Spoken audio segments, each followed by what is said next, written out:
¿Se escucha bien? Ojalá que así sea. Muy bien, aquí arrancamos con el primero de los problemas. ¿Sí?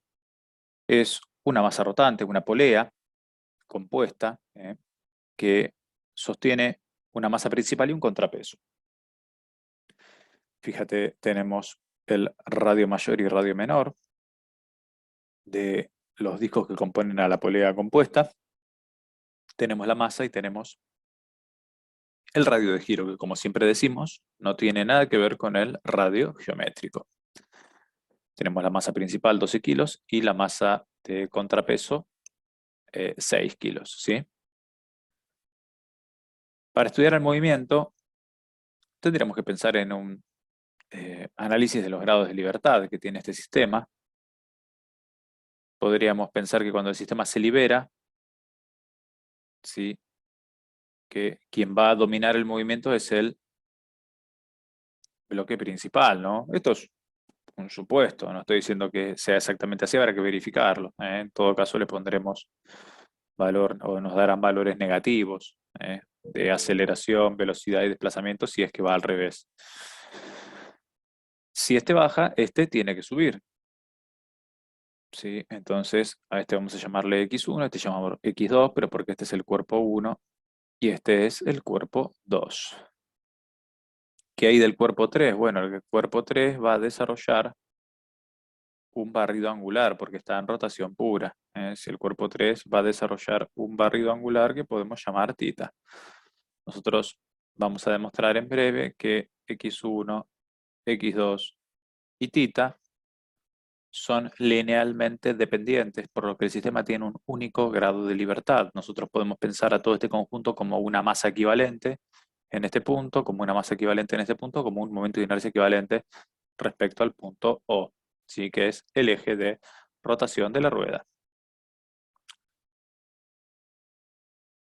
Podríamos pensar en un diagrama de cuerpo libre para, bueno, para los cuerpos que están en traslación y para el cuerpo que está en rotación, si quisiéramos, ¿no? Vamos a pensar en las fuerzas de peso, ¿sí?, en cada uno de los bloques. ¿Sí? Tenemos el peso 1 y el peso 2.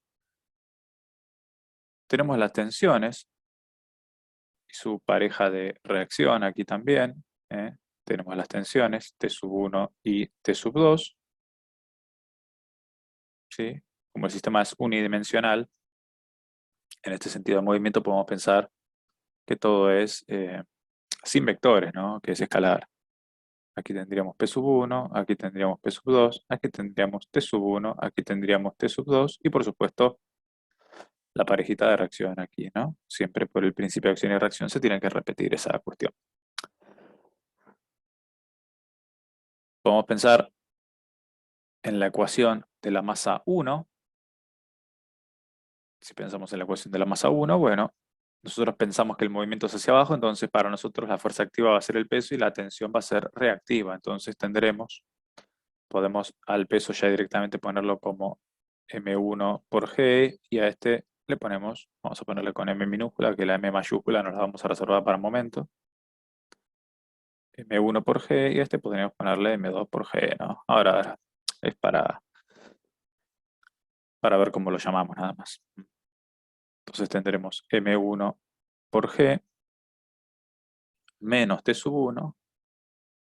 Bueno, eso será igual a M1 por la aceleración del bloque 1 o X1 doble punto. Vos acordate que el doble punto es derivada segunda respecto del tiempo. Como una cuestión de cómo llamarlo nada más. Si pensamos en el bloque 2, bueno, si pensamos en el bloque 2, cómo se mueve hacia arriba según nuestro supuesto, T2 será la fuerza activa. Y bueno, y estará el peso como en contra de ese movimiento, ¿no? M2 por G. Y esto será igual a M2 por X2 doble punto. Esto en cuanto a el segundo principio, ¿no? A la suma de las fuerzas exteriores igual a masa por aceleración en sistemas de masa variable. Hemos aplicado el segundo principio en el bloque 1 y en el bloque 2.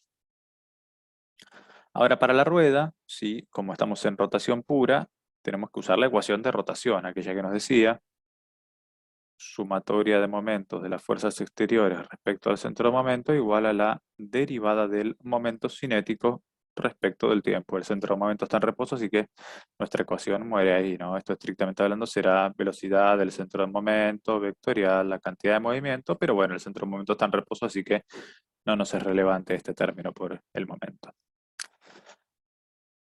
¿Y qué era igual el momento cinético? ¿Qué era igual el momento cinético? Y el momento cinético era igual al momento de inercia respecto al eje de rotación por la velocidad angular.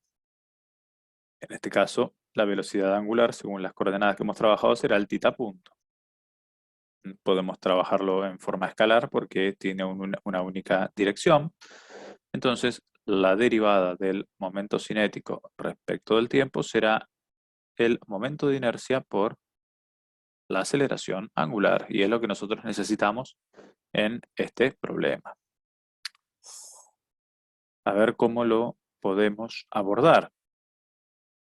Si pensamos que la rotación es en sentido horario, por cómo hemos definido el grado de libertad, bueno, tendremos suma de momentos igual a momento de inercia por aceleración angular. ¿Y cuáles son los momentos que están participando?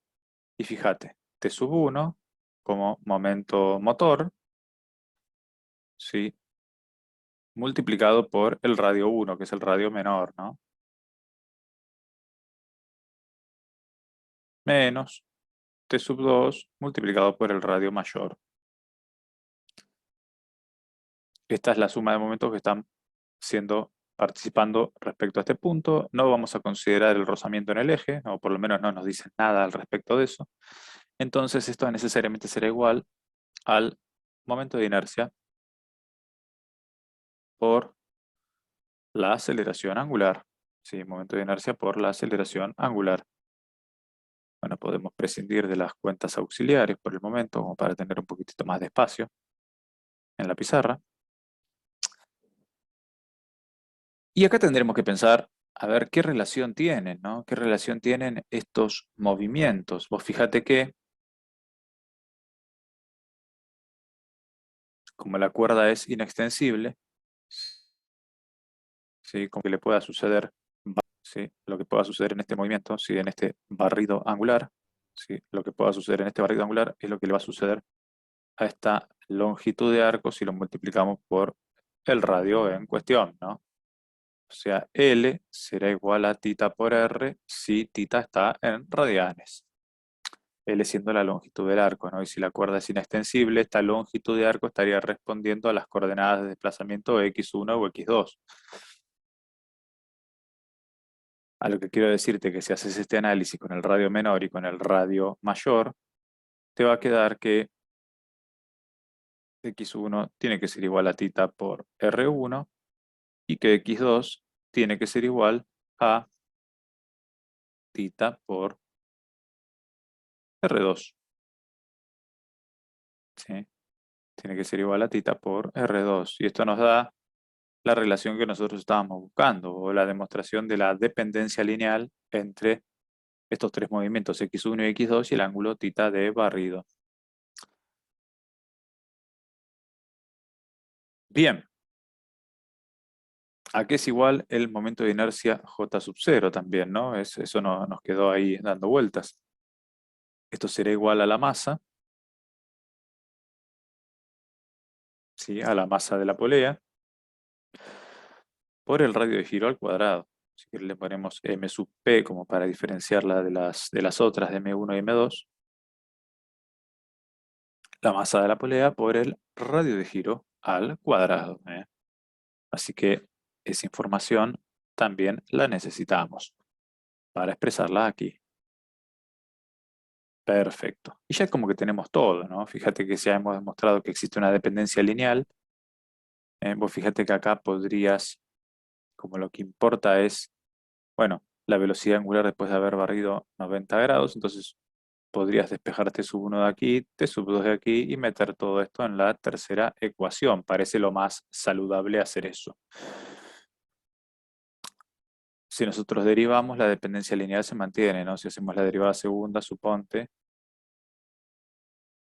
estas relaciones se mantienen, porque lo que vos tenés aquí es derivada segunda y también derivada segunda. Entonces podés pensar como que se puede llevar por ese lado. Vamos a tratar de hacer el reemplazo. A ver si dejamos un poquitito más despejada la ecuación 1, considerando que lo que nos interesa es t sub 1. Bueno, a ver cómo nos va a quedar. Podría quedarnos como m1 por g menos m1 por r1 por tita doble punto. Y si hacemos lo mismo con la ecuación de t sub 2, bueno, t sub 2 será igual a m2 por g más m2 por r2 por tita doble punto también. Estas dos son las necesarias para reemplazar en la tercera ecuación. Si nosotros reemplazamos todo eso en la tercera ecuación, ¿cómo nos va a quedar? Y nos va a quedar, bueno, si ordenamos un poquitito, ¿no? Te va a quedar m1 por g por r1 menos m2 por g por r2. ¿Sí? Esto será los momentos vivos. Esto será igual a, bueno, la masa de la polea por el radio de giro al cuadrado, que es el momento de inercia de la polea, más m1 por r1 al cuadrado, más m2 por r2 al cuadrado. Todo esto multiplicado por la aceleración angular. Si nos detenemos en esta fórmula, ¿sí? Si nos detenemos en esta fórmula, fíjate que da a pensar que nosotros podríamos haber trabajado todo esto de una sola vez, ¿no? A ver, nosotros, olvídate de todo esto, de las tensiones. ¿Sí? Si vos te olvidas de las tensiones acá, ¿eh? Te olvidas de las tensiones y solamente trabajás, bueno, a ver, que están las fuerzas pesos, digamos que están las fuerzas pesos. Si nosotros pensamos todo esto como un solo sistema, las tensiones serían fuerzas interiores y no aparecerían, ¿no? Porque nosotros estamos trabajando en momentos de las fuerzas exteriores. Si nosotros pensamos a 1 como un subsistema, la tensión aparece y es algo exterior. Si pensamos a 2 como un subsistema, la tensión aparece y es algo exterior. Pero si nosotros estamos pensando a todo el conjunto como un sistema, las tensiones son interiores, no son exteriores. Entonces, las únicas fuerzas exteriores son P sub 1 y P sub 2, que son los que generan momento. Entonces, aplicando la expresión de momento de las fuerzas exteriores respecto al centro de momento, ¿cuáles serían los momentos de las fuerzas exteriores? Será P sub 1 por R1 menos P sub 2 por R2. Esto será igual al momento de inercia equivalente por aceleración angular. Y acá es un error que se suele cometer, que cuando piensan en el momento de inercia, fíjate que puse equivalente, porque un error que se suele cometer es considerar el momento de inercia de la masa rotante, nada más. Y ese es un gran error. ¿Por qué es un gran error? Porque los bloques 1 y 2 también tienen momento de inercia respecto a O. O sea, los bloques 1 y 2 no solamente tenés que contarlos para el peso, sino que también tenés que contarlos por la inercia que presentan en el sistema. ¿Sí? Ese es un gran error que suele darse en un ejercicio tan sencillo como este, que es una variante de la máquina de Atwood. Por eso pusimos momento de inercia equivalente, porque el momento de inercia equivalente compete a el momento de inercia propio de la polea, que es la masa por el radio de giro al cuadrado, más el momento de inercia equivalente de estas partículas de traslación. ¿Sí? Tendremos m1 por r1 al cuadrado más m2 por r2 al cuadrado. Y hubiéramos llegado de la misma manera, pero está bueno darnos cuenta de que pensando a todo el conjunto como un único sistema o pensando en tres subsistemas y uniéndolos mediante la relación lineal que existe entre los movimientos, nosotros tenemos que llegar a la misma ecuación, que es la que hemos recuadrado aquí. Es importante que sepamos que podemos llegar de ambas maneras. Eso nos da una mayor seguridad, ¿sí? Así que cuidado. El momento de inercia de la polea, por supuesto, hay que considerarlo, pero también hay que considerar el momento de inercia que te generan estas masas que se están trasladando respecto al eje de rotación. Entre todas componen al momento de inercia equivalente y será el momento de inercia que tendrás que poner aquí, ¿sí? Las masas puntuales hay que considerarlas por el peso que generan, pero también por el momento de inercia, ¿sí? Tienen un doble papel, el del peso y de la inercia, ¿eh? Es importante que recuerdes eso. Bien, seguimos. A ver, nosotros tenemos tita punto o doble punto como aceleración angular.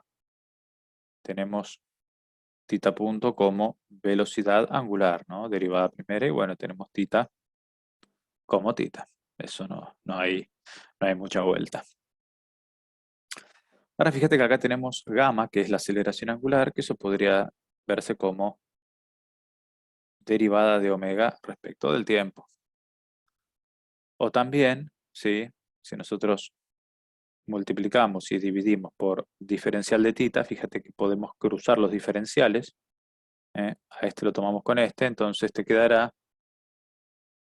que gamma es igual, fíjate si haces derivada de tita respecto del tiempo, cruzando los diferenciales, si haces, te quedará omega por la derivada de omega respecto de tita. Y es lo que pretendo que coloquemos aquí, ¿sí? Haciendo toda esta conversión, haciendo M1 por G por R1 menos M2 por G por R2, todo eso dividido el momento de inercia equivalente, ¿sí? Todo esto dividido el momento de inercia equivalente respecto de O, tendrá que ser igual a omega por diferencial omega respecto de tita. ¿Y por qué hacemos esto? ¿Por qué lo dejamos expresado de esta manera?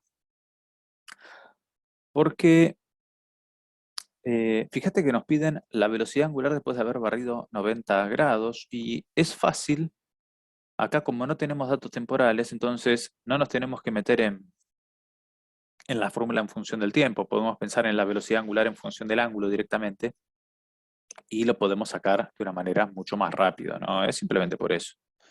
Es simplemente por eso que lo hacemos de esta manera. Sí, acá, bueno, tendremos que hacer la cuenta, ¿no? No tendría que traerte dificultades esto.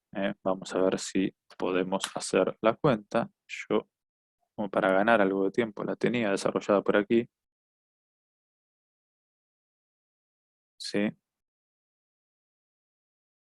Si vos haces la cuenta de la suma de momentos dividido el momento de inercia, lo que nos dio gamma a nosotros será 3,8 aproximadamente, 1 sobre segundo cuadrado o radianes sobre segundo cuadrado. Sí, ese es el valor numérico que nos dio aquí. Por supuesto que vos acá tendrás que acomodar los diferenciales. Si vos acomodas los diferenciales te va a quedar, bueno, el gamma que es constante por diferencial de tita igual a omega por diferencial omega. Acá le aplicarás la integral entre ambos miembros. Como el gamma es constante, sale afuera de la integral, o sea, entre ángulo tita inicial, que es 0 grados, y tita final, que será un ángulo pi sobre 2, como estamos trabajando en radianes. Bueno, integrarás y de este valor, de este lado tendrás, bueno, entre el omega inicial, que es 0, y el omega final, que es lo que estamos buscando, ¿no? Entonces, de acá podemos decir que el valor de aceleración angular por el delta tita que estás buscando será igual a omega al cuadrado dividido 2. Omega al cuadrado dividido 2. Si esto es dato, es pi sobre 2, este era 3.8, que lo habíamos calculado. Bueno, de esta manera podrás determinar el omega correspondiente para cuando, bueno, que el cuerpo rígido haya rotado 90 grados, ¿no? Si hacemos si hacemos la cuenta aquí, nos dará, ¿sí?, 3.45, 1 sobre segundos. Y de esta manera hemos determinado lo que nos han pedido en el enunciado. Fíjate que el ejercicio es muy sencillo, es hasta un ejercicio de física 1, parecería, ¿no? Pero bueno, tenemos que, siempre viene bien repasar y recordar el concepto. Si nosotros pensamos en tres subsistemas, ¿sí? Subsistema, subsistema y subsistema, las tensiones participan porque son fuerzas exteriores. Ahora, si pensamos que todo esto es un único sistema, si pensamos que todo esto es un único sistema, entonces las tensiones no participan. Pero tendrás que considerar que las masas de traslación también contribuyen al momento de inercia equivalente a punta de eje. Ese es el detalle que no tenés que pasar por alto, sino el ejercicio va a estar mal resuelto. ¿Sí? De esta manera terminamos el primero de los problemas del recuperatorio.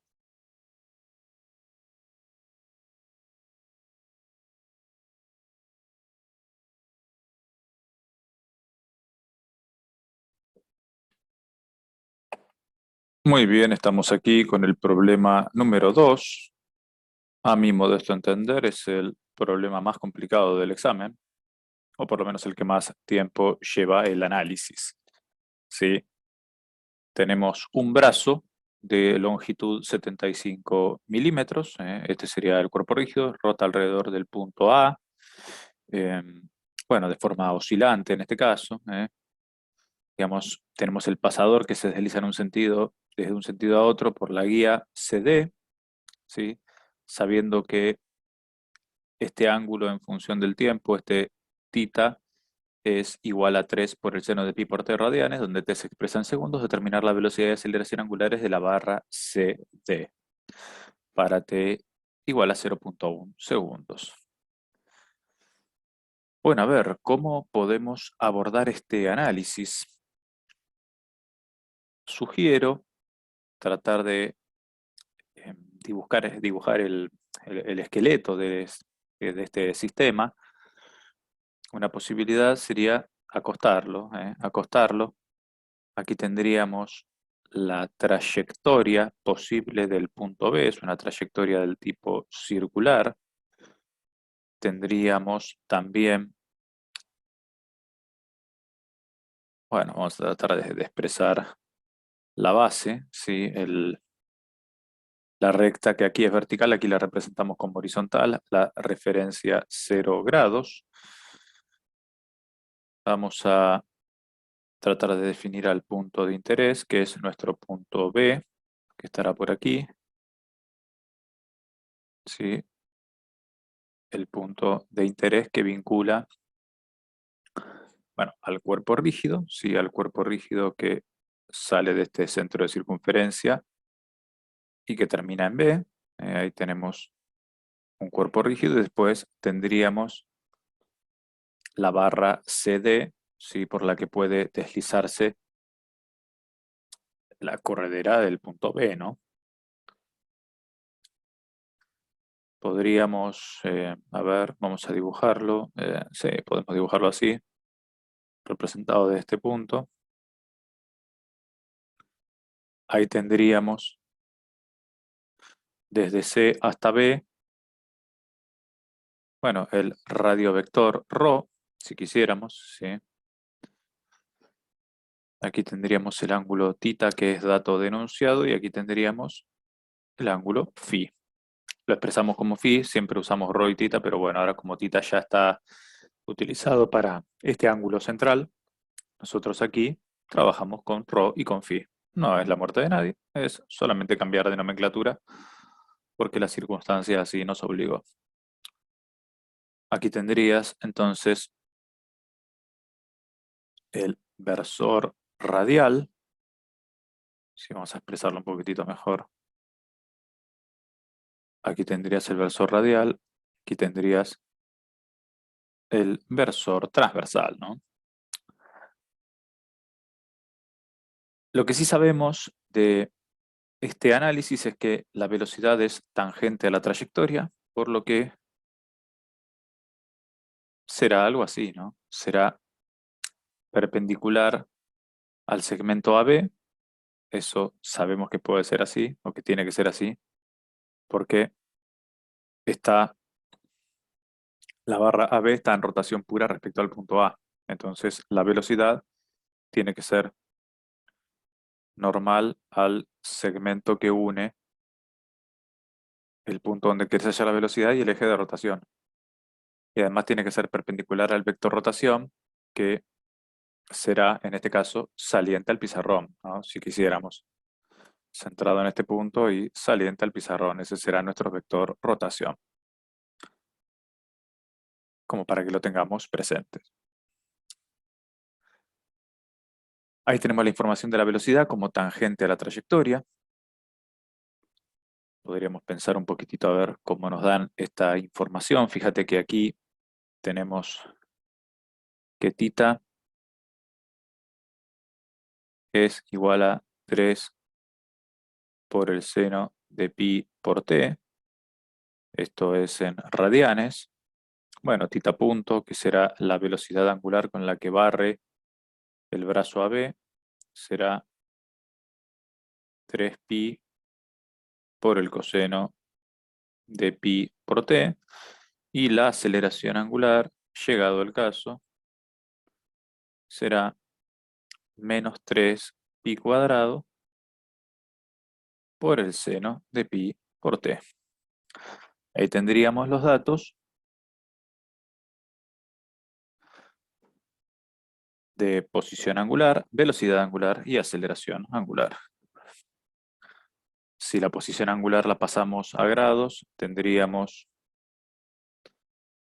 más o menos 53 grados. Esto es un cachito menos que un radián. O sea que, bueno, esta posición sería correcta, ¿no? Acuérdate que un radián son 57 grados más o menos. Así que estaríamos en la posición correcta. La velocidad angular para t igual a 0,1 segundos, ¿no? La velocidad angular será, si haces la cuenta, 8.963, 1 sobre segundo, radianes sobre segundo, y la aceleración angular será negativa y vale menos 9.15, 1 sobre segundo al cuadrado. Todavía por ahí parece que no necesitamos mucha de esta información, pero bueno, la tenemos. La tenemos para después. Fíjate que eh, para saber el valor de la rapidez o el módulo de la velocidad, vos podés hacer, bueno, el θ punto por el r, entendiendo que r es la distancia a b, ¿no? Si agarraste este 75 y lo multiplicas por 8.963, tendrías que tener el valor de la velocidad. 672 aproximadamente, punto 225 milímetros sobre segundo. Por ahora no es tan relevante, pero lo vamos a necesitar después.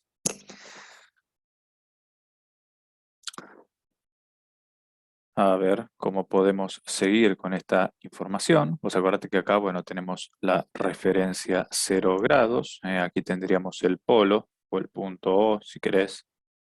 ¿Sí? Aquí ρ es igual a 0 en este punto. ¿Cómo podríamos encontrar el valor de ρ? Fíjate que tenemos la información, ¿no? Para el valor de ρ, vos podrías encontrarlo como una composición en Pitágoras, ¿no? Pensando que esto es un triángulo rectángulo. A ver, vamos a hacer algún gráfico auxiliar como para interpretarlo. Sí, aquí tenés un triángulo rectángulo, ¿sí? Tenés un triángulo rectángulo y tenés todo lo necesario como para llegar a determinar el valor de ρ mediante el teorema de Pitágoras. Será entonces la raíz cuadrada de una gran expresión, y la expresión será, bueno, estos 250 que serán una L, ¿sí? Pensá que esto puede ser una distancia L, ¿sí? L cuadrado, perdón, tenemos que poner toda la proyección horizontal, será L más R por el coseno de tita, todo esto al cuadrado más L por el seno de tita, también todo esto al cuadrado, y será la raíz cuadrada de esta expresión. Ese será el valor de ρ a determinar. ¿Sí? El valor de ρ a determinar. Esto en función de los datos que tenemos. ¿Sí? Si vamos a usar tita este valor, L 250 y R 75, el valor de ρ nos daría 301 milímetros. ¿Y el ángulo? ¿Tenemos forma de determinar el ángulo? Sí, tenemos. El ángulo será la arcotangente de la componente vertical, perdone, aquí es R, no es L. Aquí es R. De la componente vertical, entonces será el arcotangente de la componente vertical, dividido la componente horizontal, L más R por el coseno de tita. Ahí está. Este ángulo para la posición mostrada, para la posición en la que el t es igual a 0.1, este ángulo da 11.5 grados. De interés para después, ¿no? Todavía no sabemos para qué nos puede llegar a ser de utilidad, pero bueno. Después seguramente lo necesitemos.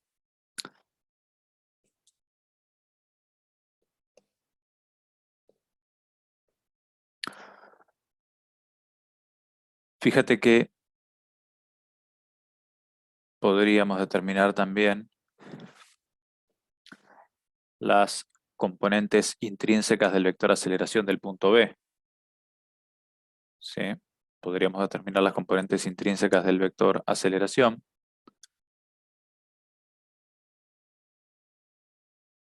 ¿Sí? Ya sea la aceleración tangencial y la aceleración normal. Esto nos puede llegar a ser de utilidad para saber después cómo viene el vector aceleración aquí. Fíjate, la aceleración angular es negativa y eso nos da a pensar que la aceleración tangencial tiene la misma dirección que la velocidad, pero sentido contrario. Entonces vendrá así la aceleración tangencial, haciendo un esquema simplificado, ¿no? Y la aceleración normal, que va a apuntar hacia el centro de curvatura, y vendrá así. No tenemos por ahí mucha idea del valor en este momento, pero las componentes intrínsecas del vector aceleración serán aceleración tangencial y aceleración normal o centrípeta, que haciendo la composición en Pitágoras nos dará que el vector aceleración viene más o menos así. Esto para que tengas una idea de cómo van a venir los vectores. Si el vector velocidad y aceleración vendrán de esta manera, entonces. Si quieres darle valores a la aceleración tangencial y normal, bueno, tendrás que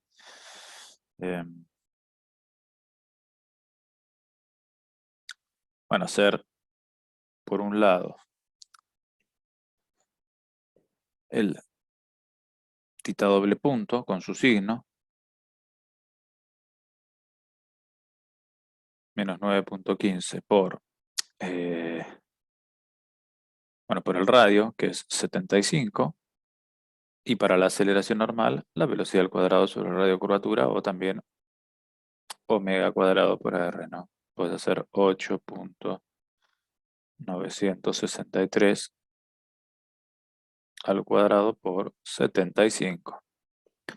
O si querés trabajar en módulo, lo importante es que sepas el sentido que tiene.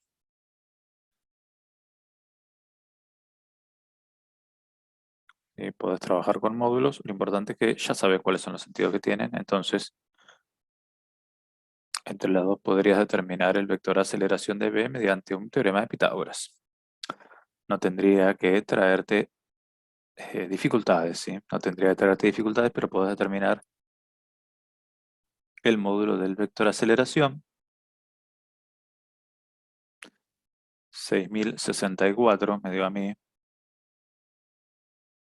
milímetros sobre segundo al cuadrado.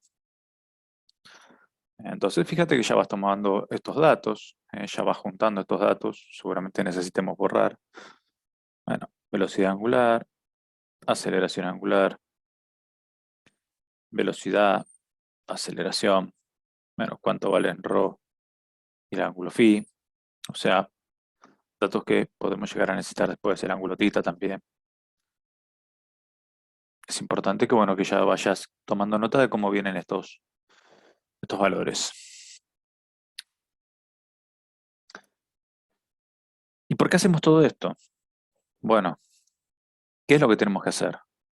Nosotros tenemos que determinar la velocidad angular y la aceleración angular de la barra, ¿sí?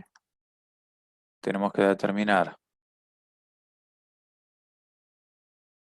phi punto y phi doble punto.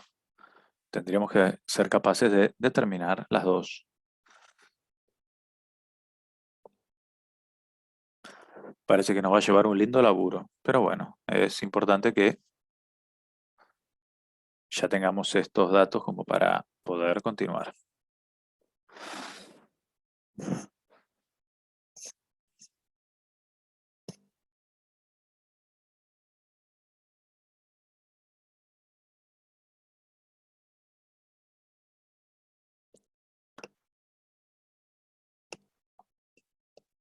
¿Cómo te parece que podemos seguir con el análisis? Fíjate, podrías obtener las componentes radial y transversal de la velocidad y las componentes radial y transversal de la aceleración. Podríamos obtener las dos, ¿no? Componente radial y transversal de la velocidad y componente radial y transversal de la aceleración.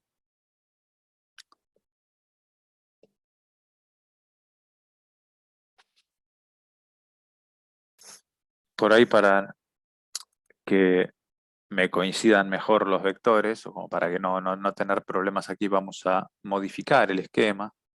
¿Sí? Vamos a darle un poquitito más cortita a la aceleración tangencial, entonces que nos quede apuntando de esta manera nomás. Que nos quede apuntando más para aquí. Entonces como que la aceleración tangencial es más cortita. Esto lo hacemos porque no nos tiene que coincidir ni con la radial ni con la transversal, porque no necesariamente tiene que ser así. Puede tener las dos componentes, entonces el dibujo puede prestar a confusión si es que justo coincide con uno de los versores, y no tiene por qué ser así. Entonces vamos de vuelta y expresamos. Aquí tenemos aceleración tangencial y aquí tenemos aceleración normal, y entre las dos componen la aceleración de B, que dijimos que era esta. ¿Sí? Bien, aclarado eso, ahora sí, por ahí es más fácil hacer la descomposición. Fíjate, si proyectamos a la velocidad sobre el radio vector, vamos a tener la componente radial de la velocidad. Y si proyectamos a la velocidad sobre la componente transversal, bueno, tendremos en consecuencia la componente transversal de la velocidad, ¿no? Si recordamos un poquitito la fórmula de la velocidad en coordenadas polares. La velocidad era, bueno, la derivada de ρ respecto al tiempo, o el ρ' según el versor radial, más ρ por la derivada del ángulo según el versor transversal. Entonces da la sensación de que si somos capaces de determinar estas componentes, ¿sí? Si somos capaces de determinar estas componentes, cuánto vale la componente radial y cuánto vale la componente transversal, es como que de ahí podríamos determinar cuánto vale el primero de los datos, el tita punto, lo que nos están pidiendo, ¿no? El tita punto, no, perdón, el phi punto. El primero de los datos que nos están pidiendo. Entonces, daría a pensar eso, ¿no? Ahora, ¿cómo determinamos esta proyección? ¿Cuánto vale esta proyección? ¿Qué pensás vos? ¿Cómo la podemos obtener? Te invito a que intentes pausar el video y procesar esta información por tu cuenta, ¿no? Fíjate que parece que hay que saber bastante de trigonometría, ¿no? O de ángulos, ¿sí? Este es el mismo ángulo que tenemos aquí por correspondiente.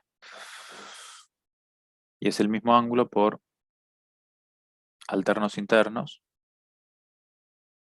que tenemos aquí. O sea que una parte ya la tenemos.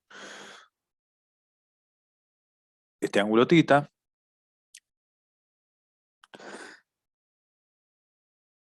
lo tenemos aquí, ¿sí? ¿Y de qué otra manera lo podemos llegar a tener? Y comparado con la normal, ¿sí? Comparado con la normal, lo podemos llegar a tener aquí también. Este ángulo θ, ¿sí? Comparado con la normal. O sea que esto será 90 menos θ. Este término de ángulo. O sea que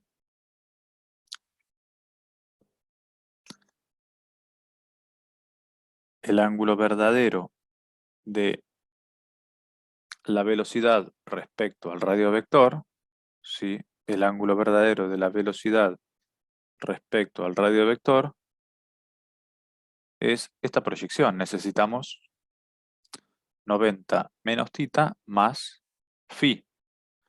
Ese es el ángulo verdadero, ¿no? Podemos llamarlo, sí, directamente, sí, 90 menos θ más phi. Entonces, si decimos que la componente radial de la velocidad es la proyección según el coseno de este ángulo, bueno, será entonces la velocidad de v por el coseno de 90 menos θ más phi, que será lo mismo que decir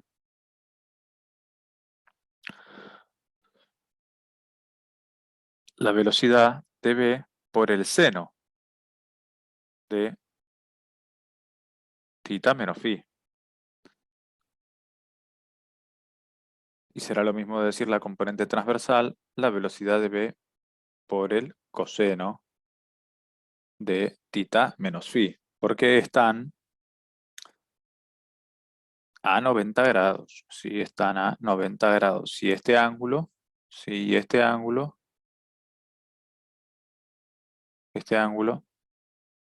también es phi, entonces podemos pensar que si todo esto era θ, ¿sí? Que si todo esto era θ y este ángulo es phi, entonces la parte de diferencia también es θ menos phi. Entonces, si este ángulo es θ menos phi, la proyección de la componente radial será según el seno de θ menos phi. Estamos en lo cierto. Y la componente transversal será según el coseno de θ menos phi.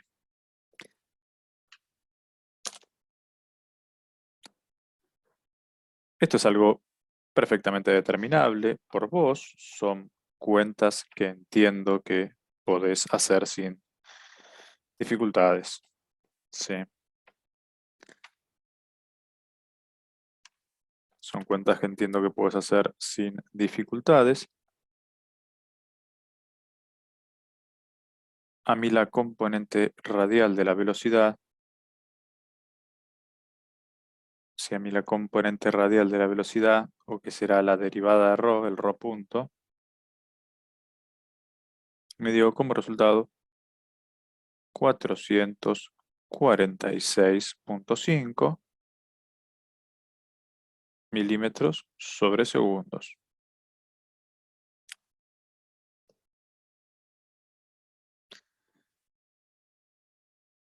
Y para el dato de la componente transversal, no pierdas de vista que es ρ por θ, por phi punto, perdón. De esta manera,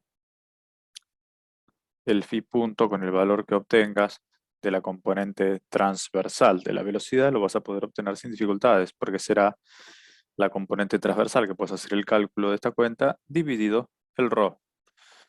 Eso da 1,67 segundos a la menos 1. O sea que la velocidad angular, sí, o sea que la velocidad angular que nos están pidiendo, si el valor de omega será 1,67, 1 sobre segundos, en sentido antihorario. Para el instante mostrado vale 1,67, 1 sobre segundos. Bueno, vos verás, bueno, qué quilombo que hizo este chabón acá en el dibujo, ¿no? Porque ahora tenemos que calcular la aceleración angular. Entonces, si esto nos llevó laburo, imagínate el laburo que nos puede llevar determinar la aceleración angular. Es importante tener presente que, bueno, que estos datos o todo lo que hemos determinado lo podemos seguir utilizando en breve, ¿no? Lo podemos seguir utilizando en breve. Ahora vamos a tratar de descular, a ver, de obtener el valor de la aceleración, ¿no? Ya tenemos el módulo de la aceleración. Y con un poquitito de buena voluntad, con la trigonometría, vamos a poder determinar, bueno, cuál es el ángulo de orientación verdadero del vector aceleración. Este dato será de interés y ahora vamos a ver qué más vamos a necesitar.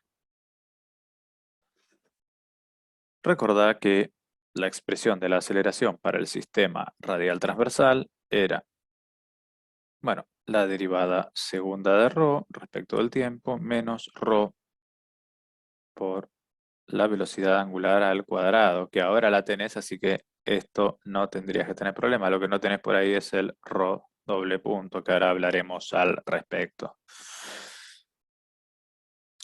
Bueno, a ver qué más. Bueno, más la componente transversal, que es 2 veces ρ punto por phi punto más ρ por phi doble punto según la componente transversal. De todo esto vos tendrías que determinar el phi doble punto, que es la aceleración angular, que es el gamma que te va a estar esperando aquí. Ese va a ser lo que vas a necesitar o lo que nos están pidiendo, ¿no? Vamos a tratar de procesar un poquitito esta información, a ver qué tenemos al respecto. Esto será la aceleración radial y esto será la aceleración transversal. Sí. Será la aceleración radial y la aceleración transversal. Resultaría de interés acá tratar de hacer algún zoom de cómo vienen los, bueno, cómo vienen los vectores aquí, ¿no? Porque ahora lo que nos importa es Bueno, ¿cuánto vale la aceleración tangencial y cuánto vale la aceleración normal? Si recordás un poquitito lo de antes, la aceleración tangencial era, bueno, el tita doble punto por r y la aceleración normal en módulo, ¿no? Y la aceleración normal era eh, tita punto al cuadrado por r. Esto es perfectamente determinable. Lo habías sacado antes, así que no tendrías que tener problema. ¿Sí? Esto es, ¿para qué hacemos esto? Para determinar este ángulo. ¿Sí? Para determinar este ángulo y ahora vemos qué papel nos puede llegar a cumplir ese ángulo. ¿Sí? El papel que nos puede llegar a cumplir ese ángulo, bueno, vamos a ver si es tan determinante ese ángulo, ¿no? Fíjate. Ese ángulo que podemos llamar delta, que según la convención utilizada será la arcotangente de la aceleración tangencial dividido la aceleración normal en módulo, ¿no? Este ángulo delta da 6,5 grados. Claramente que la aceleración normal es mucho más fuerte que la aceleración tangencial y es por ese motivo eh, que el ángulo es tan pequeño, ese ángulo es tan pequeño.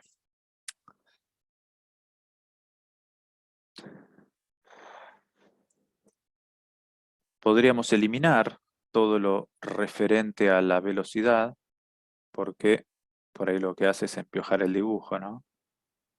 Pero bueno, ahora tendríamos que hacer lo mismo con la aceleración. O sea, podemos proyectar según las componentes radial y transversal al vector aceleración. Sí, poder podemos. Nos va a llevar un poquito de laburo, pero podemos. Tendrías que encontrar la referencia angular para hacer esta comparación, ¿no? Para hacer esta comparación en el sentido de proyectar según las direcciones radial y transversal el vector aceleración. Fíjate, acá tenés uno y acá tenés otro.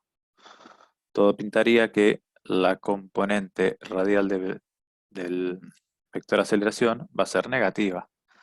¿Sí? O sea, esta componente radial que estará acá, ¿sí? Esto será la componente radial, parece que va a ser negativa y la componente transversal también va a ser negativa. Pintaría eso, ¿no? Porque, bueno, justo el vector aceleración viene de esta manera.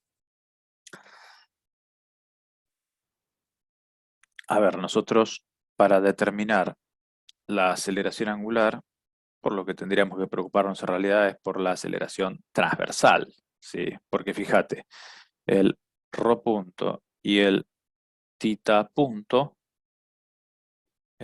los tenés, ¿sí? El ρ punto y el tita punto los tenés, perdón, el tita punto no, el phi punto los tenés, entonces es como que este término ya lo tendrías, si vos tenés todo, el ρ también lo tenés, entonces de ahí podrías determinar la aceleración angular. Habría que jugar un poquitito con los ángulos. Tendríamos que saber cuál es este ángulo, el ángulo que nos separa la aceleración total de la aceleración transversal. A este ángulo lo podemos llamar psi. ¿Y cómo podríamos determinarlo? ¿Sí? ¿Cómo podríamos determinarlo? ¿Qué te parece?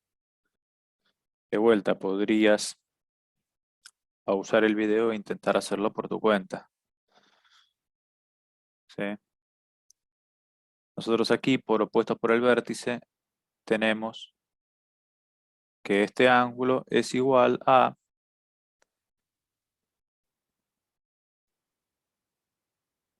tita menos phi. ¿Sí? Vamos a ver de qué nos puede llegar a servir ahora.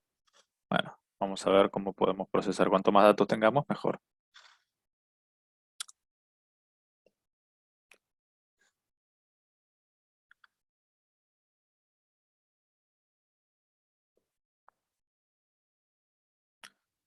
trabajando un poco también con la dirección vertical total. Con la dirección vertical total, a ver qué dato tenemos ahí. Este ángulo también lo tenemos. Y este ángulo es phi, porque es opuesto por el vértice con el que tenemos aquí arriba. Perfecto. Este ángulo dijimos que era delta. No nos es relevante.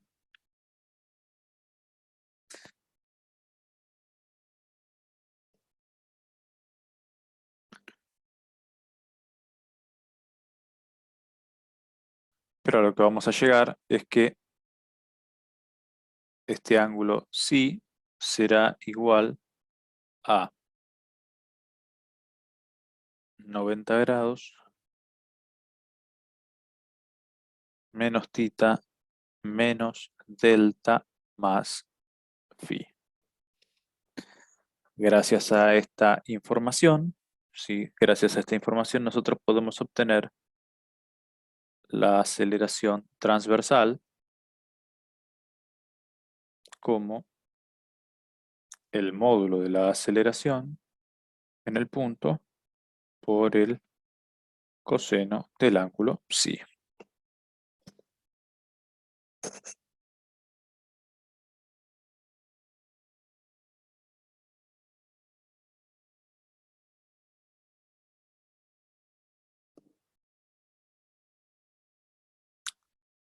Acuérdate que aquí también tenés, ¿sí? Aquí también tenés en ángulo total,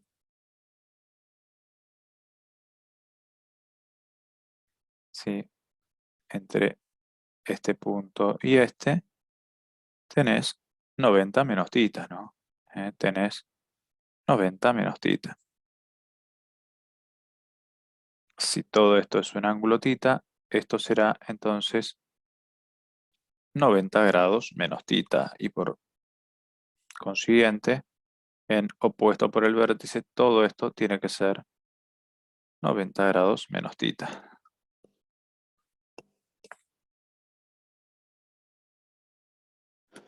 Entonces, si querés hacer ahora la composición entre todo esto, esta suma te tiene que dar 90 grados. Esta suma te tiene que dar 90 grados. Entonces, sabes que 90 grados tiene que ser igual a, de vuelta, ¿no? 90 menos tita, ¿sí?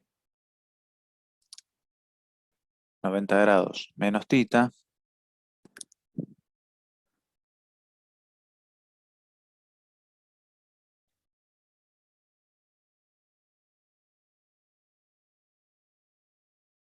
o mejor dicho, perdón, ¿sí? O mejor dicho, estos 90 grados tienen que ser igual a delta, ¿sí? Que es este ángulo que vimos acá, más este ángulo que tenemos aquí, que es el ángulo psi, o sea, tenemos delta más psi, más esta diferencia,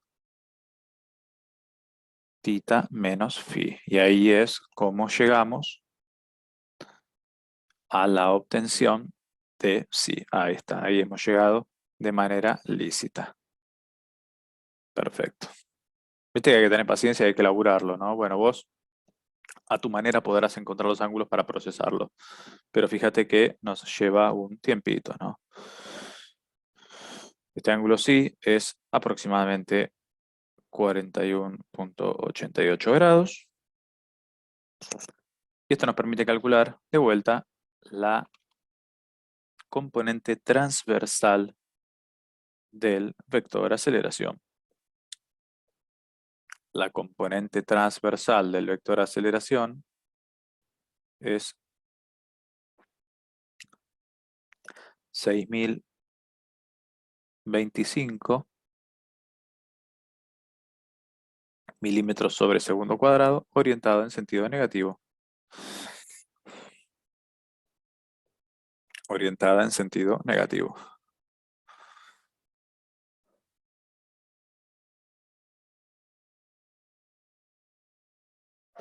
O sea que esta cuenta nos tendría que dar menos 6025.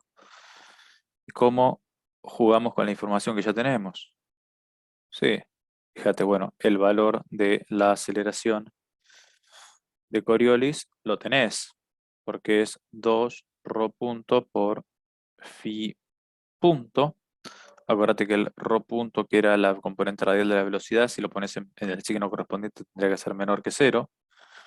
Entonces, el 2 rho punto por phi punto, si haces la cuenta, es menos 1491 milímetros sobre segundos al cuadrado. Gracias a esta información, podés hacer la cuenta final, estimo que sin dificultades. Sí. Si haces la cuenta final, te quedará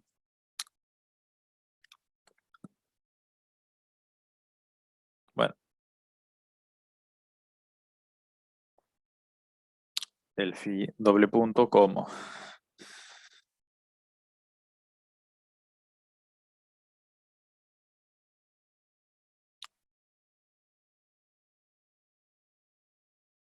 menos 6025 más 1491.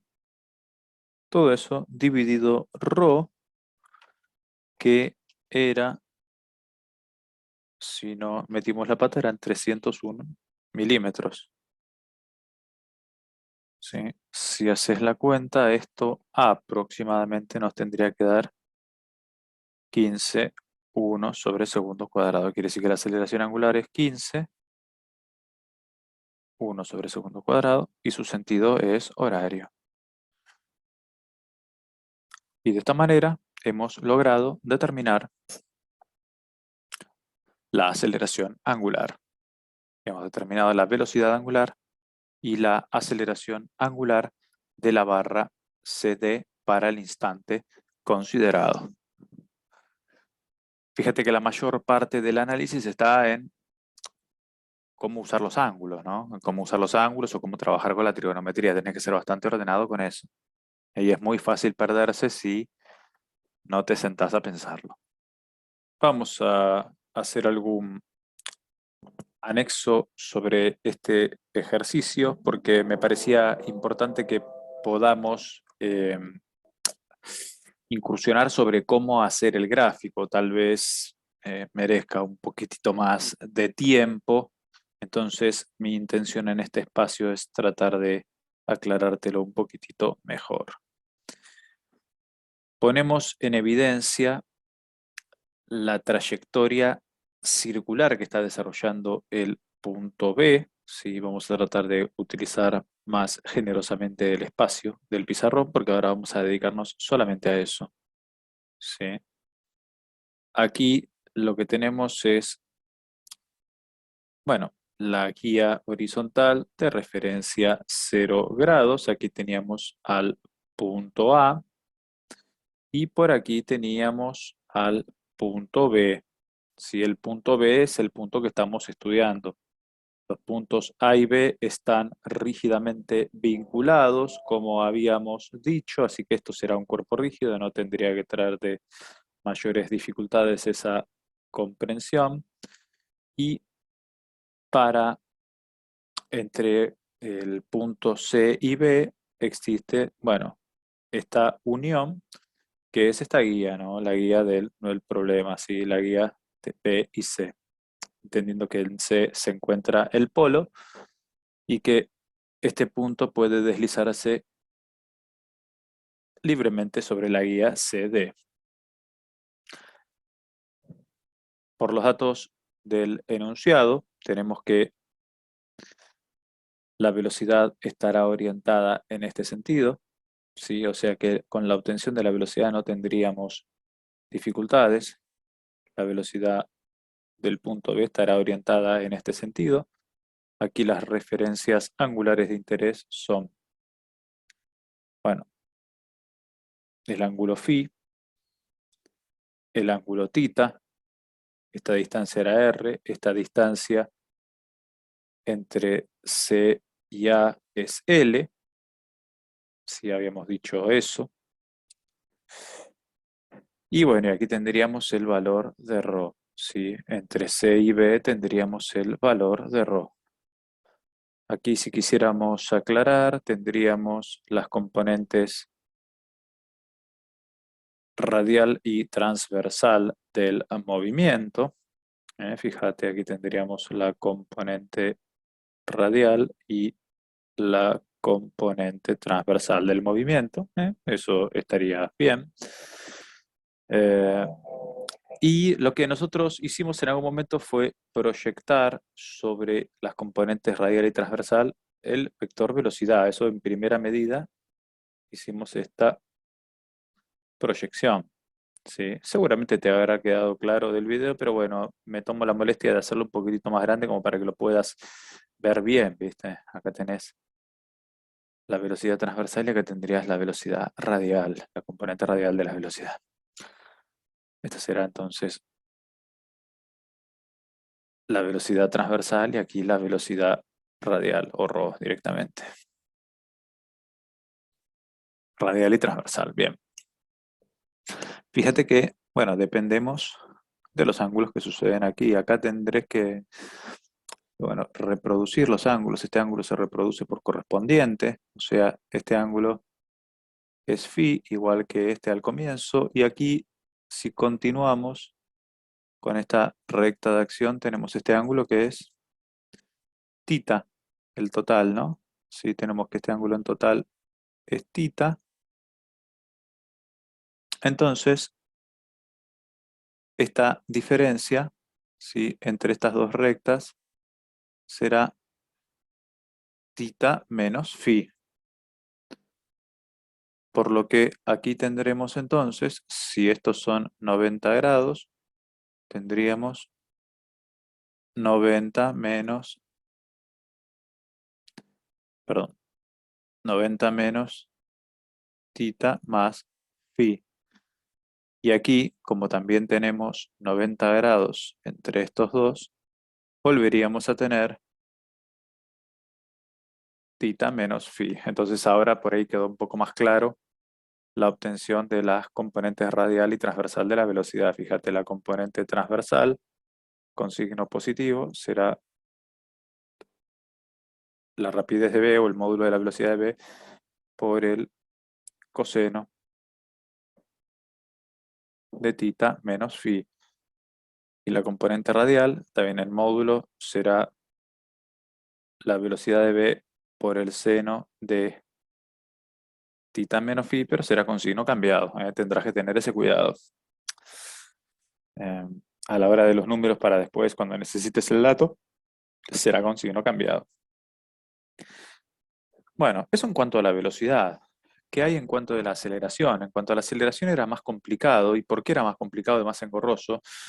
Porque no tenemos idea de la dirección como la teníamos con la velocidad. Porque vos fíjate que teniendo este ángulo θ de dato, vos ya tenés clara la dirección de la velocidad, va a ser normal a esta recta, pero con la aceleración no podemos dar garantía de eso, no podemos dar garantía de eso, entonces se vuelve más complicado el análisis, por eso es que tardó tanto el ejercicio anterior. No sé, vamos a tratar de exagerarla, vamos a poner un valor de aceleración o una magnitud grande, total, tenemos el pizarrón para poder hacerlo, ¿no? ¿Sí? La aceleración, bueno, vas a tener una componente tangencial y normal, como ya sabes. Si quisiéramos expresar la componente normal, va a ser obviamente la que apunta hacia el centro de curvatura. ¿Sí? Este dato lo tenías, la aceleración normal, la que apunta hacia el centro de curvatura. Y aquí tendrás la aceleración tangencial, que bueno, habíamos dado, visto las cuentas y estaba frenando, viste medio como estaba frenando, entonces irá en contra de la velocidad. ¿Sí? Acá tenés. Bueno, si estos fueran 90 grados, haz de cuenta que son 90 grados, ahí le ponemos un poquitito de voluntad, son 90 grados, y acá también son 90 grados, entonces fíjate, ahí tenés la composición, esta es la aceleración tangencial y esta es la aceleración normal, perfecto. En cuanto a Aceleración tangencial y normal, lo tenemos, los datos, ¿sí? Y hemos determinado la aceleración total. Ahora necesitamos proyectar según las componentes radial y transversal, ¿sí? Según las componentes radial y transversal, bueno, la proyección según la dirección radial va a ser esta, ¿sí? Va a ser, esa no, sino que eso es lo que te va a dar el pie como para que llegues a ver. Según la componente radial, vamos a usar otro dibujito, otro color. Esa será la aceleración radial, ¿sí? La componente radial del vector de aceleración. Vamos a ponerle a esta. Esa será la componente radial del vector de aceleración. Y según la componente transversal será, bueno, según esta dirección. Será según esta dirección.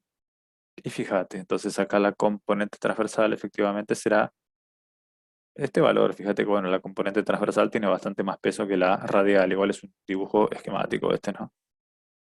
Esta será la aceleración transversal. Sí, aquí será la aceleración transversal. Y bueno, tendríamos que ver, bueno, cuáles son estos ángulos, ¿no? Vos fíjate que no tenés forma de referenciar la aceleración de B con los ángulos que vos conocés, a no ser que encuentres este ángulo, ¿sí? Que hemos llamado delta. Y bueno, y el ángulo delta, dijimos que era la arcotangente de la aceleración tangencial sobre la aceleración normal y que podías obtenerlo, ¿no? Una vez que obtenés ese valor de delta, bueno, ayuda porque sabes qué ángulo hay respecto de la aceleración normal. Y la aceleración normal está íntimamente ligada con el vector posición entre A y B, o sea que de alguna manera estamos tratando de ver cómo asociar, ¿no? Cómo asociar estos datos. Claramente que para proyectar, ¿sí? Si nosotros necesitamos el valor de aceleración transversal, necesitamos este ángulo, ¿sí? Vamos a necesitar este ángulo. Pero bueno, de vuelta, tenemos que pensar en la información que tenemos. Pues fíjate que este ángulo lo tenés porque coincide con este. O sea que todo esto sería tita menos phi. Entonces, si esto es delta, y entre la aceleración tangencial y normal hay 90 grados, entonces podemos decir que 90 grados será igual a delta más tita menos phi más este ángulo que nosotros necesitamos, que se llamará psi. Entonces, el ángulo psi que nosotros necesitamos será 90 más phi menos tita menos delta. ¿Sí? Y de esta manera podemos obtener el valor de la aceleración transversal, que según la referencia adoptada, como el crecimiento angular se define positivo hacia arriba, entonces la aceleración transversal será negativa y su valor será, la forma de calcularlo será como la aceleración por el coseno de este ángulo psi. Ahora sí, una vez que tenés esta información, recordás que la aceleración transversal era igual a 2 rho punto por phi punto más rho por phi doble punto. ¿Sí? Y con esta información, como esto lo tenías del apartado anterior, vos acuérdate que acá tendrás el valor de rho punto y acá tendrás rho por phi punto. O sea que de aquí obtendrías phi punto y rho punto para después utilizarlo aquí. Con este valor que has obtenido de la aceleración transversal y con el ρ que habías obtenido anteriormente mediante la composición de Pitágoras, es que podés determinar lo más conflictivo que es la aceleración angular. Este modesto espacio lo empleamos para aclarar el dibujo en el ejercicio que acabamos de resolver. Merecía la pena, a mi criterio, volver a dibujarlo como para que termine de quedarte lo más claro posible.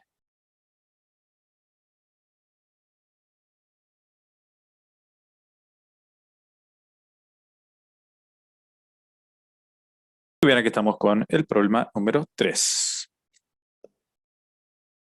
En el instante que se muestra, la estructura de la excavadora avanza en la dirección con una velocidad de 2 metros sobre segundo, hablando de la dirección Y, bueno, por ahí no está claro, será esta, ¿no? Avanza en este sentido. Y con una aceleración de 1 metro sobre segundo cuadrado, también en este sentido. O sea, tenemos componentes de traslación. Tenemos componentes de traslación tanto para la velocidad como para la aceleración. Mientras que la cabina gira respecto del eje Z con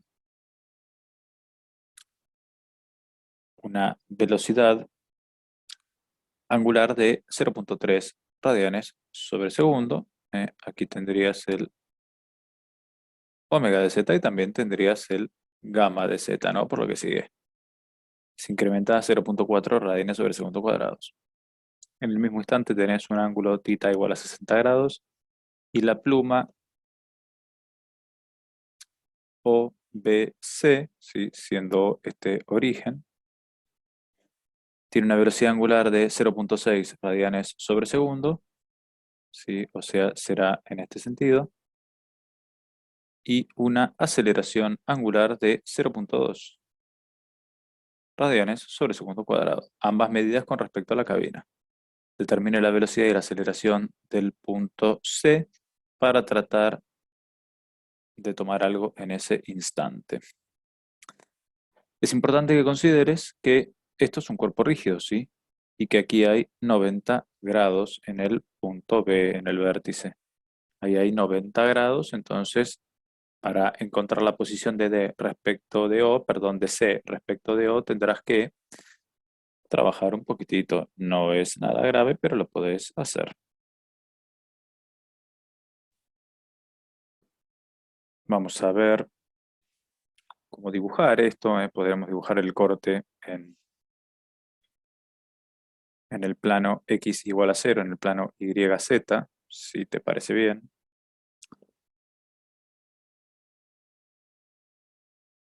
Tenemos aquí y aquí. No, esto será el plano YZ.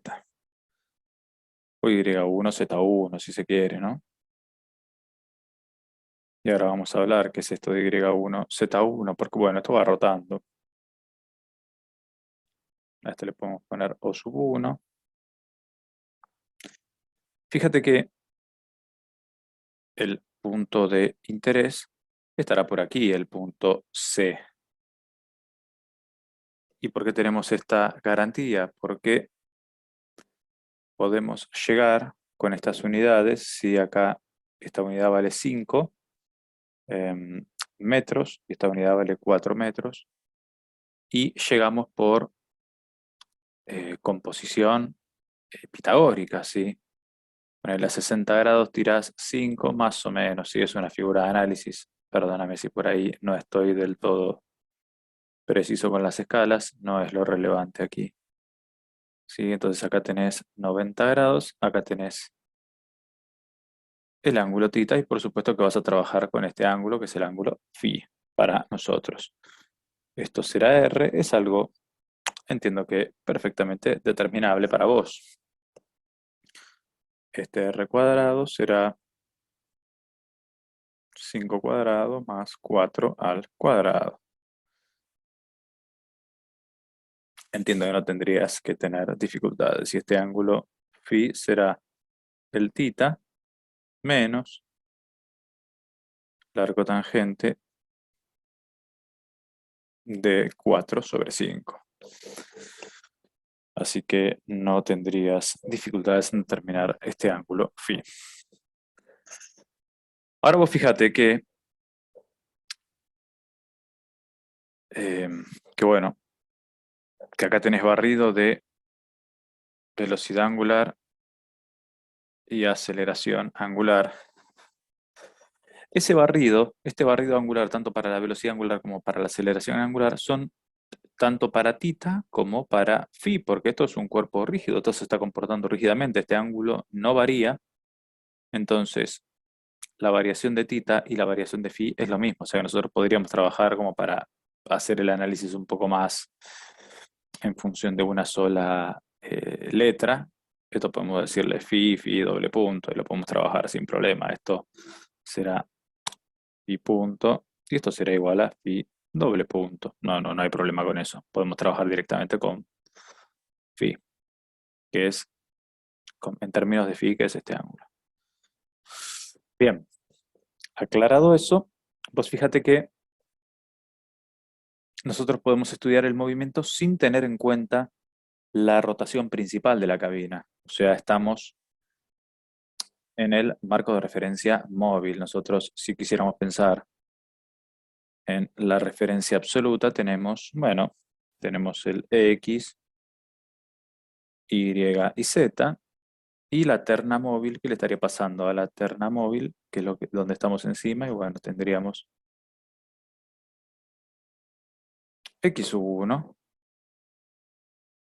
Y1 y Z1, ¿no? Aquí tendremos la rotación omega de la terna y gamma de la terna, que son las rotaciones correspondientes de Z. O sea, para armar el sistema, en este caso O coincide con O sub 1 y además en Y tenés la velocidad de O sub 1 y la aceleración de O sub 1 que tendremos que considerar en la fórmula final, ¿no? Para determinar la velocidad y la aceleración absoluta del punto C. Así que bueno, entiendo que no tendrás dificultades con eso. Vamos a resolver primero los parámetros relativos, si te parece bien. ¿Sí? ¿Cuáles serían los parámetros relativos? Bueno, a ver qué pasa aquí, ¿no? ¿Qué pasa arriba bueno, en el punto C, sin considerar la rotación principal?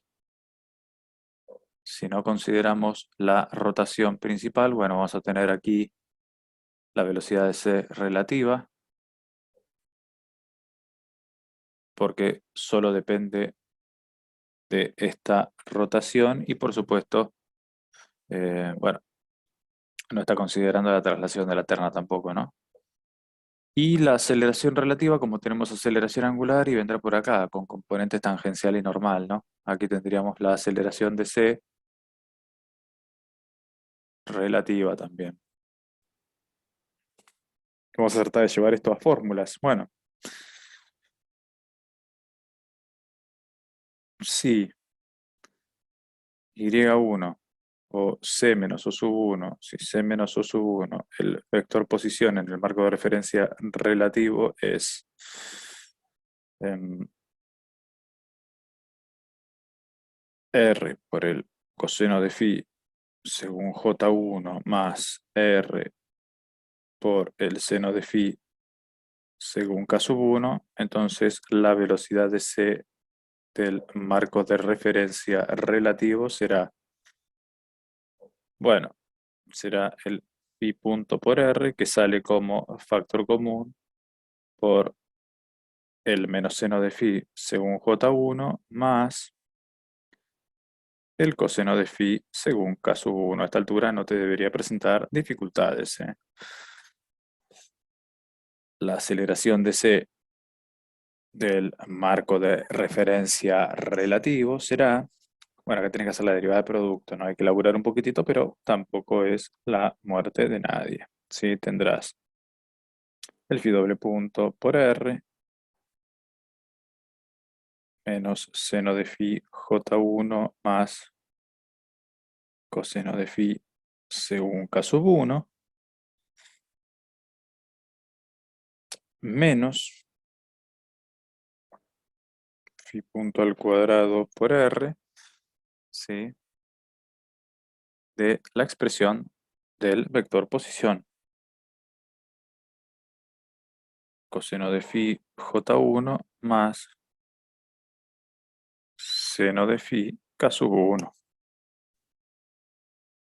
Bueno, si querés la ordenamos un poquitito, la podemos ordenar un poquitito a ver qué corresponde a J1, qué corresponde a K sub 1.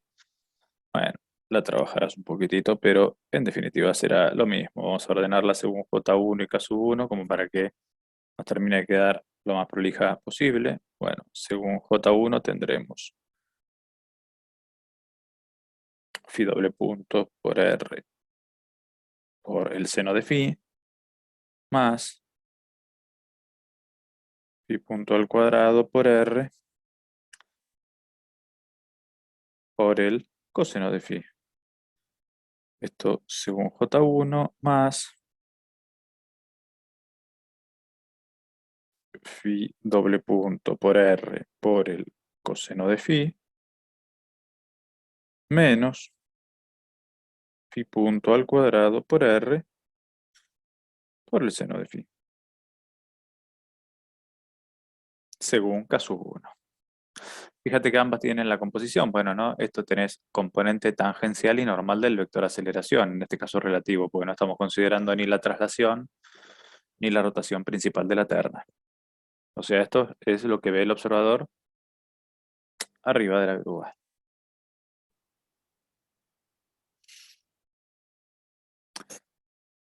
¿Qué hay de la aceleración de arrastre? ¿Qué te parece? A ver, ¿qué tendríamos que considerar para la aceleración de arrastre? Bueno, la aceleración de arrastre hace de cuenta que el punto está rígidamente vinculado, ¿no? Que el punto está rígidamente vinculado a la terna móvil, entonces tendrá que considerar, bueno, para la velocidad de arrastre tendremos que considerar la velocidad de traslación, y para la aceleración de arrastre tendremos que considerar la aceleración de traslación y usar las fórmulas directamente de cuerpo rígido. Ahora sí lo podemos determinar aquí. La velocidad de C de arrastre será el V01 más el omega de la terna vectorialmente C menos O sub 1.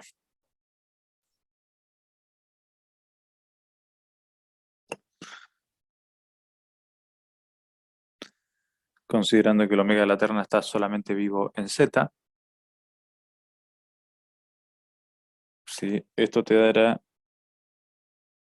una componente en X, este resultado. Bien, este valor será componente en Y, ¿no? La componente de traslación que dijimos que tenía. Y acá tendremos solamente componente en X, que será menos omega Z u omega de la terna por R por el coseno de phi. 0 y 0. ¿Por qué decimos que es menos? Porque, bueno, el X, que sería el saliente, fíjate, si toda la terna está girando así, entonces la velocidad en C sería entrante al pizarrón, cuando, según nuestra referencia, X sub 1 tiene que ser saliente. Por eso es negativo. Te quedará omega por la distancia mínima. ¿Cuál es la distancia mínima? A ver, es esta distancia, ¿no? Esta es la distancia de interés. Esa distancia vale R coseno de phi. Entonces haces omega z por R por el coseno de phi, cambiado de signo porque es entrante al pizarrón y es lo que tenés aquí. O sea, no te tendría que traer dificultades la obtención de la velocidad de arrastre. Por lo tanto, si lo querés anotar, la velocidad absoluta, ¿sí? La velocidad absoluta del punto C será, bueno, trabajando con las componentes en vector columna, omega z por r por el coseno de phi. Tendremos B0 menos phi punto por r por el seno de phi. Esto es según i, esto es según j.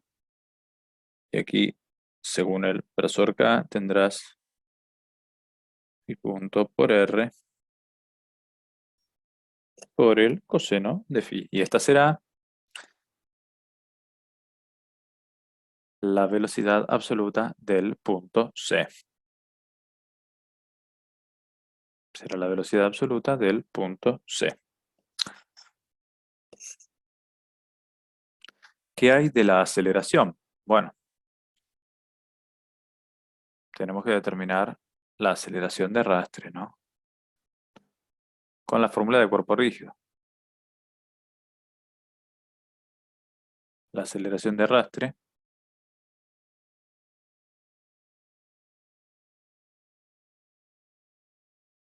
será la aceleración de sub 1 más el gamma de la terna vectorialmente c menos o sub 1 más el omega de la terna vectorial omega de la terna vectorial c menos o sub 1 también.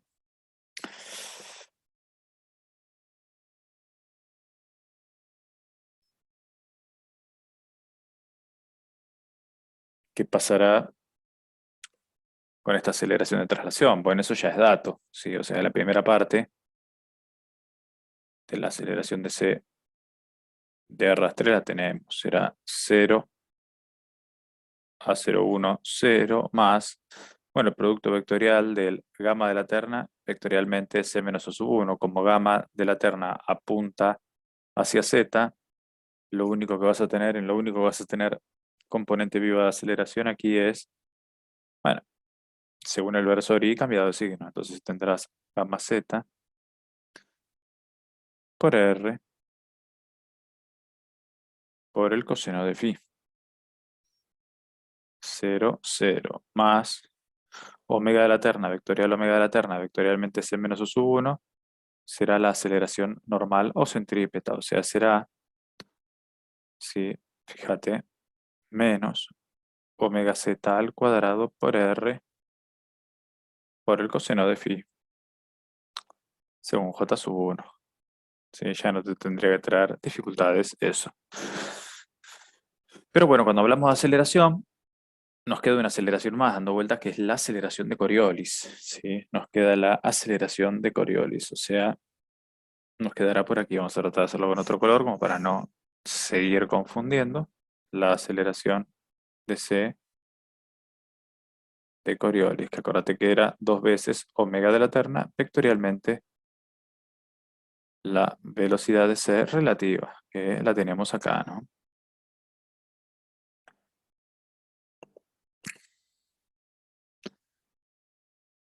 A ver, omega de la terna es según Z, ¿sí? Según Z, o sea que la parte de la velocidad relativa de Z no participaría. Solamente participaría la componente de Y. Entonces te quedaría Z o versor K vectorialmente versor J, te daría versor I cambiado de signo, pero con este menos te daría versor I positivo. Entonces te quedará 2 veces omega Z por phi punto por R por el seno de phi según I sub 1. Si no metemos la pata en ningún lado, así debería ser. Y fíjate que tenemos todo ya para determinar la expresión del vector aceleración definitiva, ¿no? ¿Qué tendríamos que hacer acá? Bueno, vamos a tratar de borrar acá para expresar al vector aceleración en forma definitiva.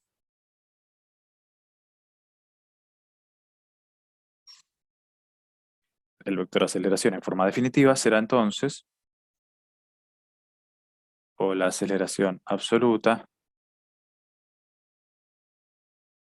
Algunos libros, cuando es absoluta, no aclaran nada. Es importante que recuerdes eso. Bueno, en X tendrás el menos gamma de Z por R por el coseno de phi más 2 veces omega de Z por phi punto por R por el seno de phi. En Y tendrás a sub 0 menos la componente de la aceleración relativa, R seno de phi, más, está acá abajo, si no te acordás, está acá abajo,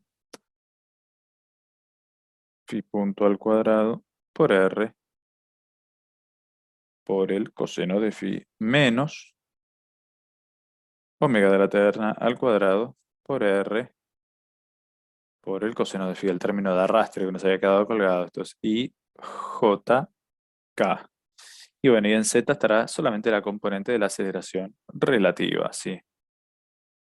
No participa ni arrastre ni Coriolis en Z. R coseno de phi menos phi punto al cuadrado por R por el seno de phi. Entiendo que no tendrás dificultades en reemplazar por los valores y obtener el resultado tanto para la velocidad como para la aceleración, ¿sí? Fíjate, este fue por ahí un poquitito rebuscado porque tenías aceleración angular en los dos ejes, ¿no? Entonces eso hace que por ahí las cuentas sean un poquitito mayores. Pero bueno, el método es el mismo. Si estás en duda con esto, te invito a que revises lo que hemos estudiado en la clase número 24. Sí, la clase número 24 es una clase un poquitito extensa, pero bueno, vale la pena. Hay varios ejercicios de estas características. Entiendo que podrás sacarle provecho para terminar de comprender el tema de movimiento relativo con observadores en rotación. Fíjate que siempre aparece en los exámenes, por eso es importante que lo puedas descular bien, que le dediques el tiempo que se merece.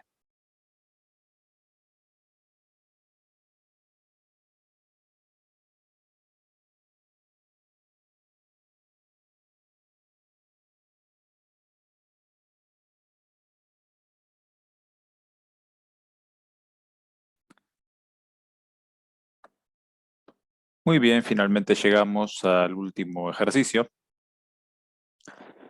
¿Sí? Un ejercicio de vibraciones libres. Se utiliza un cable para suspender una caja fuerte de 800 kilos.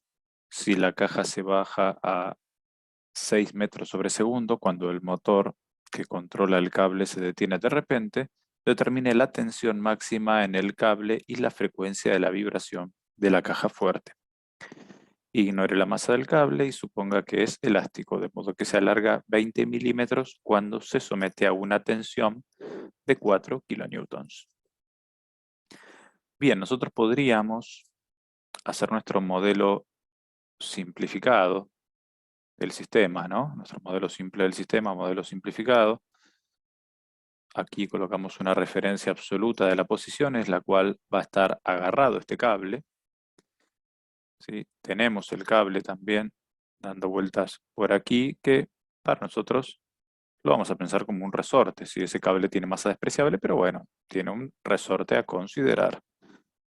Y por supuesto tenemos la masa del bloque. Entonces, aquí tendremos el valor de la masa, aquí tendremos la constante elástica, no tenemos el dato directamente, pero lo podemos sacar por esta información indirecta, ¿no? Fíjate que la deformación que experimenta el resorte es 20 milímetros cuando se lo somete a una tensión, ¿sí? O a un peso o una fuerza estática de 4 kilonewtons. Es evidente que esta constante elástica será la fuerza sobre la deformación, según la ley de Hooke. Perdón, aquí irá el delta de deformación. Si nosotros hacemos esta cuenta, tendríamos, bueno, 4 kilonewton dividido 20 milímetros. Es como que el kilonewton es por 10 a la 3 y el milímetro es por 10 a la menos 3. O sea que quedaría esta cuenta, si 4 dividido 20, te quedaría 0,2, pues sería un quinto, por 10 a la sexta, o también 2 por 10 a la quinta, o lo mismo que decir 200.000, ¿no? Para tratar de ser un poquitito más ordenado, 200.000 newton por metro. Esa sería la constante elástica en sistema MKS, si no metimos la pata en ningún lado. 200.000, ahí estamos, newton por metro, muy bien, ¿sí? Colocamos las unidades. Y tenemos el sistema completo, ¿no? Porque la masa son los 800 kilos. Fíjate que tal vez es más fácil de responder la segunda pregunta que la primera, en el sentido de que es más fácil determinar la frecuencia natural de la oscilación. Primero determinamos el omega sub 0 o el omega n. Si en algunos libros lo ves como omega sub n, es la pulsación natural del sistema. Aquí será la constante elástica equivalente sobre la masa. Dijimos que la masa del cable no es relevante, ¿sí? Comparada con la masa de la caja fuerte. Así que vamos a tratar de ser coherentes con eso, ¿no? Si nosotros hacemos esta cuenta, los 200.000 dividido 800, ya estamos en sistema MKS, así que no tendríamos que preocuparnos. Esto tendría que darte 1 sobre segundo o radianes sobre segundo. ¿Sí? La pulsación natural es 1 sobre segundo. Bueno, acá este con este se va, este con este se va. Te quedaría, bueno, 200 dividido 8 es 25, 2000 dividido 8 debería ser 250, o sea que la raíz de 250, 15 y un cachito más. Revisamos las cuentas y es 15,81, ¿sí? 15,81, 1 sobre segundos. Y si nos preguntan la frecuencia de oscilación, recordamos la relación entre la pulsación natural y la frecuencia natural, ¿no? Tendremos que hacer omega sub 0 dividido 2pi, o sea, 15,81 dividido 2pi, y el valor que vamos a tener será 2,31 Hz. Te invito a que hagas la cuenta y que lo verifiques, no te quedes y no tomes a ciencia cierta todo lo que decimos aquí, tómate la molestia de verificarlo porque, bueno, es la manera en la que lo vas a aprender, ¿sí? Así que, bueno, en cuanto a la frecuencia de la oscilación, podemos decir que es 2,31 Hz o 2,3, bueno, dependiendo del orden de magnitud con el que te pidan redondear. Acá con 2 decimales estimamos que estamos bien. Determinar la tensión máxima del cable. ¿Cómo resolveremos ese ítem? ¿Qué te parece? Podríamos hacer un diagrama de punto material libre, tratando de poner en evidencia, bueno, qué es lo que está sucediendo en todo momento aquí. Bueno, hay un momento, sí, bueno, permanentemente lo que está sucediendo es que el peso está actuando, obviamente, hacia abajo, ¿sí? En el momento de máximo estiramiento del resorte, ¿sí? De máximo estiramiento hacia abajo, tenemos la tensión, ¿sí? Máxima apuntando hacia arriba, ¿sí? Y bueno, existirá algún momento que, bueno, no sé, es trascendente, pero también existe en el momento de máxima altura, ¿sí? Cuando ya se está dando la oscilación, tendrías el peso y la fuerza elástica de restitución, ¿sí? El peso y la fuerza elástica de restitución en el mismo sentido, porque estás en la posición superior del resorte, ¿no? Suponiendo que si este es el punto de equilibrio de la oscilación, donde el peso se compensa con la deformación estática. Si en el momento que se da la oscilación estás en un punto de máxima altura, que respondería a este diagrama de punto material libre, y el punto de mínima altura de máximo estiramiento, que respondería a este. Evidentemente a nosotros nos están pidiendo la tensión máxima, entonces tenemos que pensar en esta cuestión, ¿no? Tenemos que pensar en esta situación. ¿Y para dónde está acelerando? ¿Sí? ¿Qué te parece? ¿Para dónde estaría acelerando si está en el máximo estiramiento? Y estaría acelerando hacia arriba. O sea que esto será igual a masa por aceleración hacia arriba, ¿sí? ¿Y qué aceleración será? Si esta tensión es máxima, y será la aceleración máxima. Entonces, en el diagrama de punto material libre, las fuerzas que están actuando son estas, y será equivalente a la masa por la aceleración máxima. Entonces, podremos decir que la tensión máxima menos el peso será igual a la masa por la aceleración máxima. Fíjate que podemos trabajarlos en escalares porque el sistema es unidimensional. Al peso lo podés pensar como la masa por la aceleración de la gravedad, si quisieras, como dejarlo un poquito más, eh, para dejarlo un poquito más en función de los datos que tenemos, ¿no? Así que bueno, vamos a borrar aquí arriba. Total, estos datos ya los tenemos. Entonces podríamos ahora ya hacer la cuenta, ¿no? Tensión máxima será igual a la masa por la aceleración de la gravedad más la aceleración máxima que experimenta la caja fuerte. ¿Y cuál será la aceleración máxima que experimenta la caja fuerte?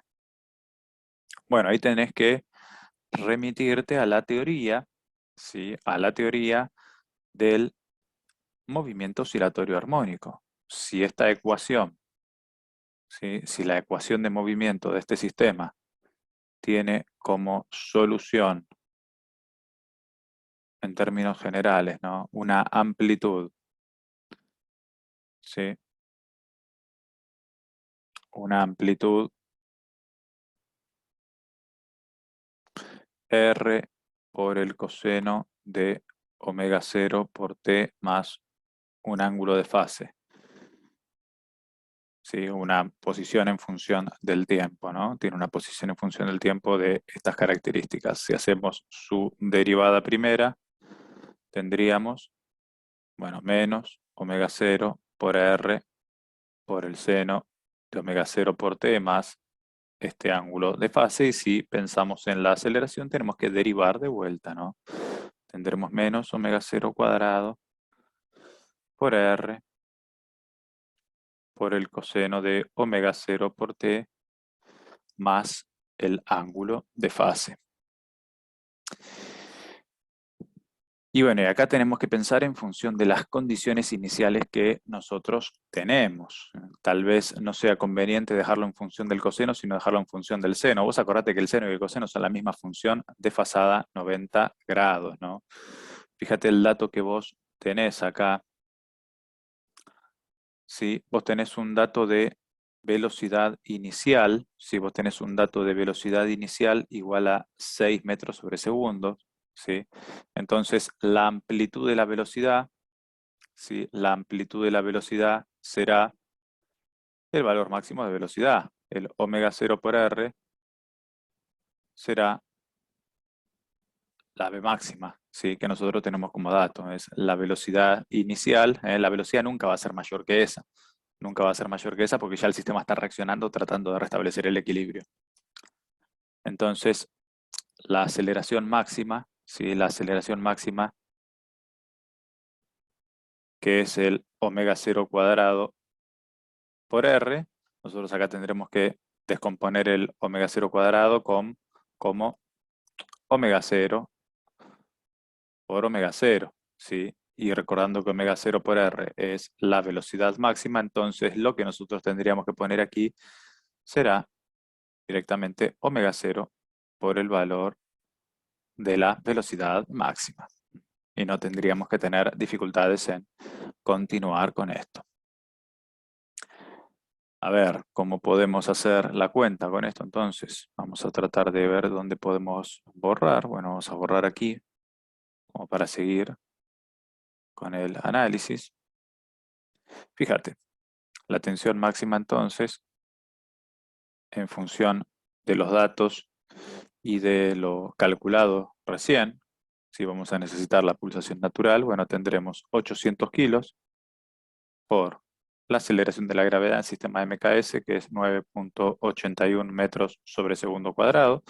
Fíjate, esto va en metros sobre segundo cuadrado, entonces esto también tiene que ir en metros sobre segundo cuadrado. ¿Sí? Si la velocidad es 6 metros sobre segundo, la velocidad máxima, bueno, multiplicado por el omega sub 0 será metros sobre segundo cuadrado. Entonces te quedará 6 por 15.81. Esto es kilogramo, esto es metro sobre segundo cuadrado y el resultado nos debería dar en newton. Entonces la tensión máxima buscada será, tendremos que hacer la cuenta. Tendremos que hacer la cuenta. A mí me dio 83.7 kilonewton. Ese fue el valor que me ha dado a mí, entonces te invito a que lo verifiques y que en todo caso podamos discutir el valor si es que te dio otra cosa o si te dio y te quedó alguna duda, también lo podemos charlar. Fíjate acá, ¿no? Más o menos 6 por 15 sería, bueno, 6 por 15, 90, esto será un poquitito más, así que será casi 6 por 16. Pero bueno, es evidente que es 10 veces mayor que la influencia del peso, ¿no? O sea, los efectos dinámicos son siempre mayores o mucho mayores que los efectos estáticos, ¿no? Una cosa es bancar solamente el peso, ¿sí? El m por g, y otra cosa es bancarse además el sistema en movimiento. Fíjate, bancarse el sistema en movimiento siempre presenta mayores dificultades para el vínculo o el soporte que intenta reaccionar. Eso lo podrías ver así. Lo mismo pasa en cuerpo rígido. Cuando pedimos determinar las reacciones dinámicas, en general son mucho mayores que las reacciones estáticas porque el vínculo tiene que hacer un esfuerzo mucho mayor cuando el sistema está en movimiento. Cuando el sistema está en reposo solamente se encarga de equilibrarlo. Sí, de equilibrar la fuerza activa del peso o lo que corresponda, pero cuando está en movimiento, el lograr el equilibrio dinámico le es más complicado, le demanda una mayor atención. Entonces podemos verlo así. ¿Sí? Por ahí no es relevante a la hora de resolver la cuenta ya la terminamos, pero bueno, está bueno charlarlo y pensarlo. ¿Sí? Así que bueno, de esta manera se podía resolver este ejercicio. Entiendo que te sirve para poder adquirir más información para continuar con tu entrenamiento y bueno, y con todo el examen en general. Este fue el recuperatorio del segundo parcial, espero que te haya gustado, que haya sido de tu agrado y bueno, nos veremos en la próxima. Chao.